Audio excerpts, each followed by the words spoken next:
Welcome everyone to the Life Bulb seminar series, Meet Our Community Managers. I'm Karin Heenberger and I'm the CEO of Life Bulb. Today we're focusing on TrasnplantLyfe, meaning that we're going to meet one of our great community managers from TrasnplantLyfe. Alisha is here today with us, Alisha Hebert. So welcome, Alisha.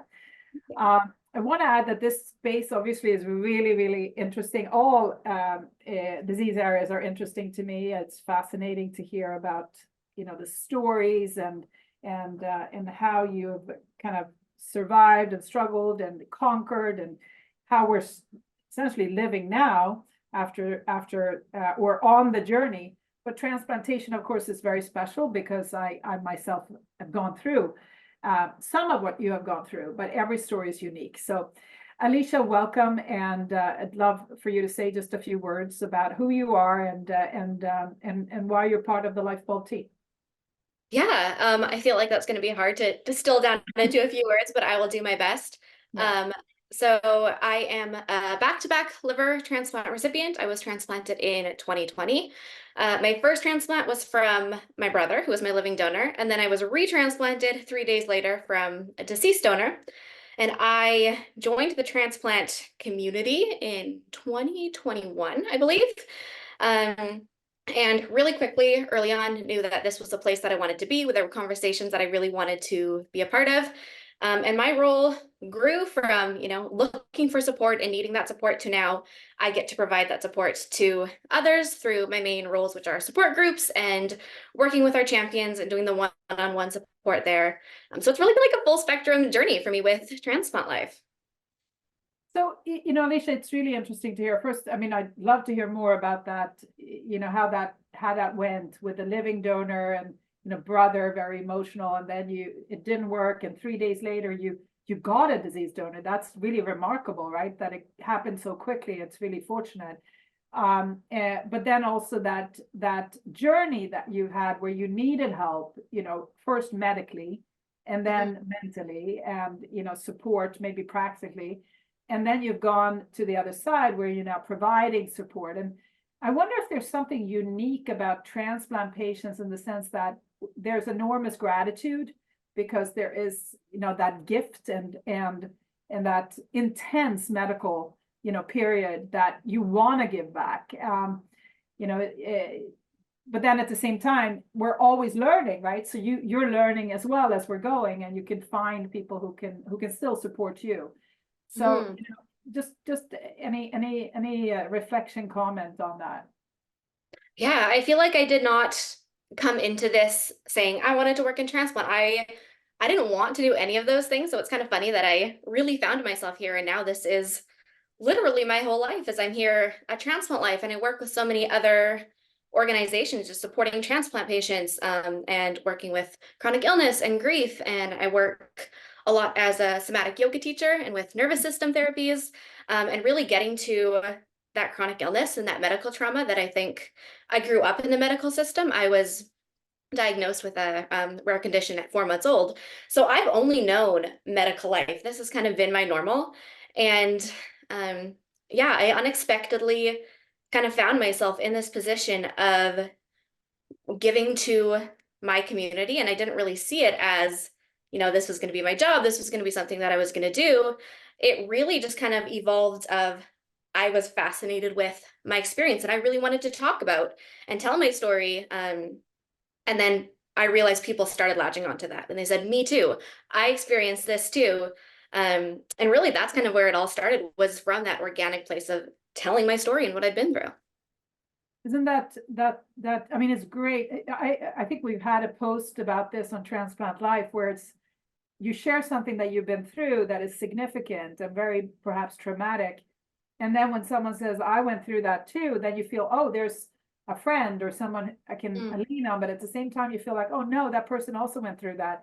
Yeah. How do you feel about, this kinship, among other people who also have been through struggle? How I guess that's part of the grief as well. Yeah, for me, it was a lot of, I feel like transplant kind of birthed me into this community and this web of connections and people. And all of a sudden, there was all of this stuff that I never had access to before. and parts of myself that were now out in the world and parts of other people that were now in me. And I started viewing the world more as a web, and it was interconnected, and you pull on the web and someone else, you feel the reaction to it. And that's really how I just started viewing my life. So of course there's the grief and the joy and all these things being so interconnected. And it feels like the biggest gift to be able to be not only my body, but like the body of the collective. That's really remarkable. You're an author as well. Let's talk Yes. about that. I mean, your most recent story or article is really, really strong. And I hope many of the listeners will read it, and maybe you can share where you have published it. But talk a little bit about that, because I think that's significant. Yeah, so I feel like I was born a storyteller. I've been telling stories as long as I've been alive. And really, that was just in the beginning my way of understanding the world. And as I started to write about my transplant story, in my mind, it was how I was going to make sense of the situation. I really wanted to go back into the memory to rewrite it in a way that I felt empowered and good about, and that I could really process the emotion that I was sitting with. And I did a lot in narrative medicine, or medicine narratives, and medical storytelling. And yeah, I really just started sharing bits and pieces, and then I would share them with my community and with other people in the broader community. And so my most recent article was actually published in Ars Medica, which is the largest medical literary journal in Canada, which is where I'm from. Congratulations. Thank you. Big accomplishment. Yeah. Yeah, that specific article is, I guess, detailing my experience with my brother, who was my living donor, and that moment of needing a second transplant, and just the medical experiences that we both went through, and how that shaped me and him and our relationship now going forward, still as siblings. Yeah. No, it's great. And I like what you're saying about retelling your story so that you can deal with the situation under control. Is that kind of how you interpret it? Because when you have a story that someone else sees, you were fortunate, you're one of the fortunate ones, right? And then when you're retelling it to yourself, you can see some of the struggles, and you can see, why did that happen? Explain that a little bit more to me, how you can kind of reset your perception perhaps of a story by retelling it. Yeah. So when we're looking at memories, your body's not actually remembering what happened. It's remembering what you remember. So it's not going to be like the facts of this and this and this. My body is going to remember, I had the surgery and it was really traumatizing. So Yeah. when I take myself back into that memory, I can say, okay, maybe it was a really traumatizing big surgery that I had to go through. But where were the supports? Where were the people that were, supporting me through this time? Where was the joy? Where was, these emotions that I can then call in, and I'm reshaping the story with these things that I'm bringing in. It's like when you step into a river, you're never stepping into the same place twice. So every time I would step into these stories, I would invite something new into my experience, and I could begin to weave the narrative, not from this moment of like, oh my gosh, something terrible happened to me, and this is like how my body's reacting to it. But then what were the other things that I can add into this story to make it one where I'm telling something that's more empowering or more hopeful, or whatever the emotion is that I'm trying to explore. Alisha, that is so compelling to me. And you're a Grey's Anatomy fan. Are you also a New Amsterdam fan? I am, yes. Yeah. So do you remember the episode where the psychiatrist talks to the physician, the female physician, the oncologist, who is one of the lead characters, about her experience when her father left her mother, and she is remembering it as the father left the mother and slammed the door, and he lets her relive it and brings in other memories, and she reshapes the story and remembers it was actually her mother who pulled her away from her father and closed the door. Yeah. It was really powerful to me, and I kind of am reminded of that story when you're saying that you could reshape your surgery story. For most people, surgery is traumatic, and you don't want to go into it again. And it makes me think about even like a simple blood draw. could you reshape a blood draw so that it's less traumatic? Yeah, Which is absolutely. unique. Yeah. Yeah. So when I reflect on my experiences, like I said, I grew up in the medical world. I've been sick my whole life. And I have these experiences that I remember, but I'm remembering them from the position of a child, of Mhm. I was 5 years old and in this doctor's office, and I didn't want this needle, but I had to get the needle anyway for whatever. And I remember, like screaming and crying, and they had to hold me down to get the blood. And I remember this as being very traumatic. And now I can go back into the story, and I'm in my 20s, and I can say that would have been really traumatic for you as a little girl, but I'm here now and I'm an adult, and this is like your feelings were totally okay. And Yeah. now what can we do to move forward, so not constantly reacting from that place of being a little girl and feeling like your voice isn't being heard and respected. Yeah. That said, you were a little girl for a long period of time, and you're still young, and the situation for young transplant patients is very different. I was just on the phone with a physician who's dealing with young patients and older patients, and she was saying in Yeah. older patients, they have other friends who also, they may have heart issues, they may have had cancer, they may have, hip fractures, whatever. When you're older, you all have something. It's the most Yeah. common conversation, among 70, 80-year-old people, is how bad they feel. But when Yeah. you're 20 or when you're 15, you don't talk about that. So you feel more different. And, Hmm. how did you deal with that as a young person who had a condition? Identifying with other people, or did you find your own people through this? Yeah. I think looking back, I can always say I could have done it better. I did the best I knew how to as a child, obviously. Um, yeah, like you were talking about transplant. Transplant has always been on the table for me for as long as I remember. Like Yeah. I was having conversations about like, let's talk about the liver and what it does in first grade. And other kids are like, what is she doing? That's a little weird. Um, so there was a really long period of time. I grew up in a small town. There's not a lot here where I didn't have anyone that I felt like I could connect to. It wasn't until like the age of the internet, which I was into my teens at that point, where I could really find other people, not even necessarily people that shared my disease type or the exact things that I were going through, but people who had their own complex stories, like the Yeah. stories that I had, um, that were navigating them in their own ways, that I could look at that and say, okay, that's what I want. This is kind of the things that I want to bring. And this is the people that I want to talk to. So really like the internet is how my community was created.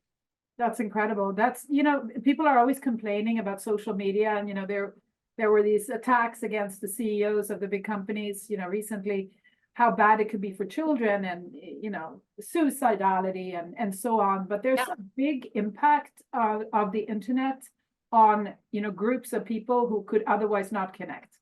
And Yeah. that's the positive portion of it. And I wish we could, do more of that, and maybe less of the predatory and Yeah. the problems that the internet can cause.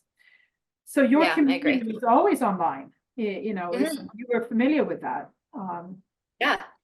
Yeah, growing up in my small town, there wasn't really anybody that with any kind of illness. We were very, far removed from that. And obviously, I was sick a lot and I was in and out of the hospital. And I had so much going on that I couldn't connect to an in person community, even if I wanted to, because so much of my life was in the hospital, in a doctor's office. So that community and like friendship building didn't really come until I was older and I had the internet, and that was a way of communicating. So now that you have your transplant, do you feel Hmm. more free in the sense that you can connect with people, more in person versus something that, Absolutely. yeah, Yeah, I like to say that like I didn't have a life before my transplant. My personality is like complete 180. You would not look at me and think this is the same person. Um, like everything has been night and day difference. So really the first time that I felt I could go out and connect to people and start, building hobbies and building my life was post-transplant. And so at that point I was 21, never existed in the world before, didn't know what I liked, didn't know anybody. And then it was like, here you go, here's this life, you can just live it now. And I was like, I don't know what to do. I felt like a little baby all over again, but I was 20. that's incredible. That's just such an incredible testament to to what transplantation can do. But it also makes it, Yeah. really, I'm so impressed with how you're handling that, because you were not, Yeah. groomed to be a social Yeah. creature. You were Mhm. groomed to be someone that would always be taken care of, and now you're taking care of others. So it's Mhm. it's really remarkable. But you do have one really important, more than one, but you have a lot of fans, but you do have your husband. I And do, yeah. that's been a really important point for you, correct, in Mhm. your life, and for a period of time. Yeah. Yeah, we got married. He says he says he married two different people. He was married to me pre-transplant. And we met in college. We were together through like my whole transplant evaluation. He was there for my transplant. And now he's married to like the person that I am now, which is not who I was when we got married. So he kind of got a 2-for-1 deal. But that's not everyone can manage that transition, right? Because No. if you're the one who's the stronger and you're always taking care, and then suddenly there's this now, social Alisha who's all over the Mm. place, and strong, and I'm happy that he's so he's been able to adjust, and you've been able to, Yes. yeah. Yeah, I realized that we got incredibly lucky and we were fortunate to be the way we are and we grew together versus Yeah. growing apart. And we were really able to, strengthen our relationship through all these different phases that we have gone through. So that's an important point, relationships during transplant, and during any chronic condition, how do you best, manage something that you already have? That's what you do. And then Mhm. how do you establish new relationships, right? You are fortunate in the sense that you had that strong relationship before, and that you could grow through it. But there are others who may not have had that, or have had something that failed because of the change. So, any advice on how you present yourself? I mean, I'm sure you're gonna say be genuine and honest, but are there any, any advice that maybe your husband has even provided to you? This is how I'd like to hear about your, because there Mm. will be downs, there are ups and downs. Yeah, we didn't actually talk about my transplant experience for the longest time. And then when we did, it was things that I was asking clarification on. I said, I don't remember this. Can you tell me how this happened? So I was relying on him as my memory for a really long time. Mm. Um, and there was a while that I didn't think we were going to survive it because I was finding out who I am as a person. And like, what do I like about the world? How can I be me and not necessarily be someone's wife? So we really struggled in those dynamics. And I think he leaned on his group of people through that, and I leaned on my community that I was building. But there was always this deep, I guess, trust in each other and the process that we had. If he's like, okay, I'm gonna go let you do your thing and like figure yourself out.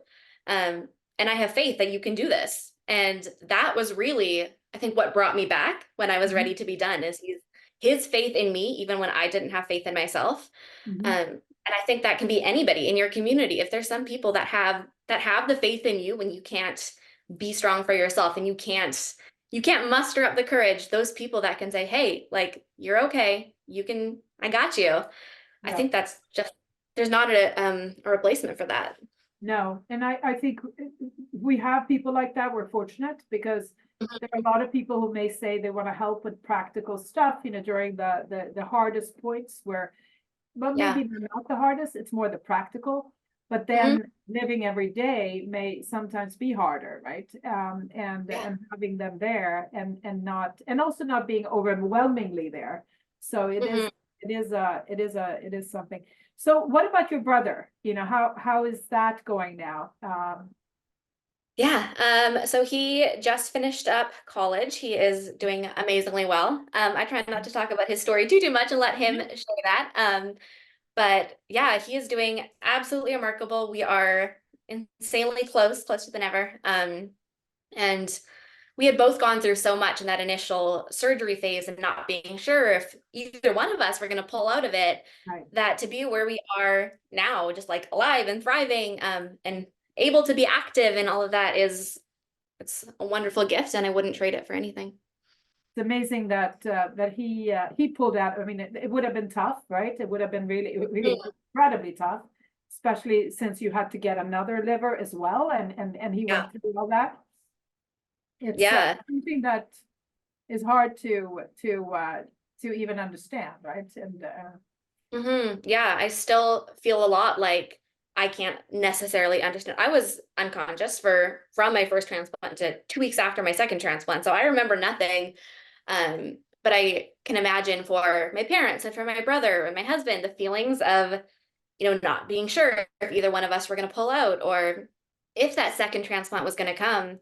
I talk about this in the article that I wrote, that feeling of seeing my brother for the yeah, first time after my transplant.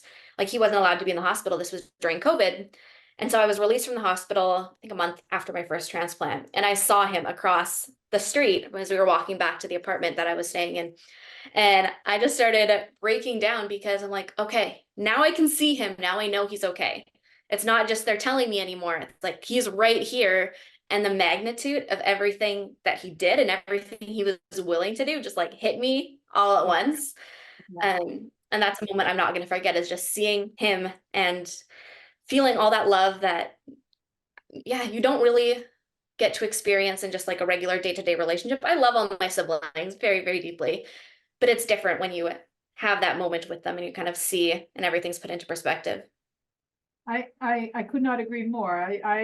I remember, similar when I saw my sister after Yeah. she woke up and she had given me a kidney, and I was so happy. And I think that it really helped me in my recovery to see her. And I think that the recovery together was really so psychologically important. Yeah. Uh, Yeah. but I also cannot even imagine if it had not been, right? Every little pain, every issue that the other person goes through, you feel so deeply. Yeah. So it is very emotional. This process is very, very emotional. Um, yeah, no, I'm so glad Hmm. that both of you are doing well, and that he's back, Yeah. and he's in God, he's Yes. graduated, and is he also going to work in Yeah. that or no? Probably not. No, he's right now he's going on a trip. He's going backpacking across Europe, so he's leaving right away for that. And then he just did his communications degree. And so he's going to take another set of training after that and go for his master's. And he's the educational one in the family, puts the rest of us to shame. That's nice. That's really nice. Congratulations to him. That's great. And going Oh, backpacking in Europe, everyone should do at some point. yes, Traveling, very. that's good exposure. You will have fun. That's good. I want to, finish by, you mentioned something about grief counseling. And then yoga. So those are, does yoga also help with grief, or, how do those two things go together? Yeah. So I always kind of knew that I wanted to do body-based stuff. I got into yoga pre-transplant, and it wasn't really until like my post-transplant that I started putting pieces together of the effect that yoga has on your body and the way that you can move emotions and energy. So I then took my training in trauma-informed yoga and somatic yoga for trauma recovery, which is dealing a lot with your nervous system, and the polyvagal theory, which is the layers of your nervous system, and really how we can take these responses that we go through, these fight, flight, freeze responses, and move them outwards through this activating movements, through yoga, through the breath. Mhm. So that's really what I love to focus on and then teach other people as well, is this connecting to the breath, connecting to the body, the embodied movement, and then how that can translate into your nervous system and mental health. And obviously, I love to specialize in chronic illness and medical trauma and recovery. So that's kind of what my focus has been, is rewriting these narratives that we have in our bodies through yoga and movement. And how long do you have to, how long is each session of, how much time do you need to dedicate every day for it to have an impact? Um, I mean, 5 minutes. That's it? Any That's movement it? that you can do is, yeah, yeah. You start at 5 minutes and that's it. You're getting yourself on your mat. You're building that connection to yourself, to your body. You can do it as long as you want. When No, I I teach understand, classes, but I'm trying to figure out if this is something that you can integrate in, a day of work meetings or a day of a yeah. conference. You can bring in 5 minutes of this and it could reset the tone if everyone focuses on it. Is this something that you can also do? Do you have to do it one-on-one or how does it work? You can kind of do whatever. You can do so the specialized as we're getting into trauma, those are usually the longer sessions, the more one-on-one. But if you want to just incorporate the benefits of movement and breath for your nervous system, that can be something as simple as hand on the heart, hand on the belly, connecting to that breath. It Mhm. can be there's different breathing techniques, and it can be the sense orienting. It can literally be 5 minutes. You can do it on your own. You can do it with a video. So that's where a lot of the flexibility really comes in. And you can build to what you want to do and what you have time for. Sounds great. We've talked about this before, the difference between the Canadian and European systems and the American Yeah. system or the US system. I think it's always offensive when you say American because Canada's part of North America. So Yeah. it's the US system versus the Canadian and European systems. It's much more preventative and holistic, in Europe and Canada. So, this kind of treatment in addition to diet and also integrating other specialists is so important in transplant. And I think that Yeah. that's something that we could maybe follow some of your experience and try to talk more about, because I think people would be happier and do better as patients or as people even, right? Yeah. Yeah. Yeah. There's a lot of that medical and the surgery. And that was one day, that was an event for me. The Right. focus is what am I going to do every single day for the rest of my life? And how can I build on those habits that are going to keep me healthy and my mind, my body, my emotions, all of that. And it makes you focused on something else than just Mhm. your pain or your side effects. It makes you Yeah. focus on your happiness or your breathing or Yeah. thinking about the future. I think the resetting the mind is really critical, because if we're in Hmm. this chronic illness space, then a lot of people tend to focus on what's wrong versus what Yeah. could be right? Yeah, that's one of my favorite ways when I'm talking with anybody about this. I say, take 2 minutes. Tell me where you feel the safety in your body. Where do you feel the joy in your body? Because we're spending so much time saying, this hurts, this doesn't feel good, I don't feel good here. Where are you actually feeling the safety and the joy and the goodness, though? And can you pay attention to that and shift that perspective? That's really great. It's really great. I think for me, I mean, if I can summarize what I've really learned, I've learned a lot about you, but I learned two major things. One is you can go back to your memories and you can bring in something else that will change the perception of that memory in a positive Yeah. way. And that to me would address a little bit of PTSD and anxiety, uh, at least as I can see a tool Yeah. that I could use. And then the second portion to me is this resetting the negative tendencies that we all have certain days. Alex last Yeah. week said when he gets upset, he yells.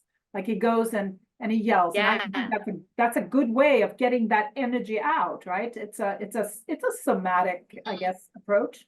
And your approach is, okay, I feel terrible, but I really feel good in my belly. Or, Yep. my head feels good. Something feels good, and you focus on that. And that is Yep. the resetting of the energy. Yeah. Um, Then shifting your attention from the negative to the positive, and you can go back and forth having the both. It doesn't have to be this or that.